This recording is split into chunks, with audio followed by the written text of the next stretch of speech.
Hello again, this is Michael Wojcik with your Our Town Legislative Rundown. I remember a long time ago as a young elected official visiting Washington, D.C. with a Rochester delegation for the very first time. And we were on Capitol Hill and we were going to meet with then Congressman Tim Walz.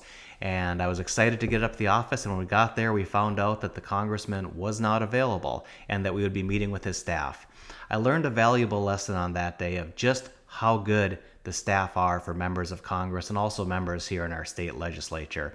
In talking with staff, you get to see the nuts and bolts of how things are done, the hard work that goes on behind the scenes without necessarily having the figurehead person who is there. Now, elected officials have a very important role, but sometimes you can learn a lot talking with staff, and that's something that's important to remember as we go up and talk with our legislative leaders, that whole team is important and they as a team make things happen. So why do I share the importance of staff? Well, we're seeing at the Minnesota State Legislature that bills are being turned out and passed and signed into law at a pace that we really haven't seen. And these aren't just small bills. Some of them are fairly significant policy changes for the state of Minnesota.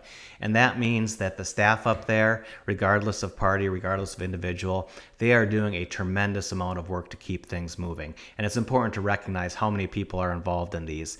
Just last week, we talked about the marijuana legalization that now has formally passed the House. And I'm told as of this afternoon, the plan is to have a vote in the Senate on Friday. It's very possible that come this summer, Minnesota may have legal recreational marijuana. This week, Governor Walz signed the Trans Refuge Bill into law. This provides protections for people seeking or providing gender-affirming care in the state of Minnesota. Likewise, those seeking or providing abortion care in Minnesota are also protected by a new law. And finally, conversion therapy is now officially banned in the state of Minnesota. Also this week, the Senate passed House File 3, and that was authored by Rochester's own Senator Liz Bolden. This is the Democracy for the People Act, and it makes some changes to make it easier to register to vote and a number of other Democratic-related reforms. This will go on to the governor, who has indicated that he will sign it. And finally this week, we all know that Minnesota has a substantial surplus, and now both the House and the Senate have passed tax bills. There are some differences that are going to have to be reconciled. There are also some items in common. Social Security is going to be exempted for retirees making less than $100,000 a year in their household. Additionally, there looks to be rebate checks on the order of about $550 per household.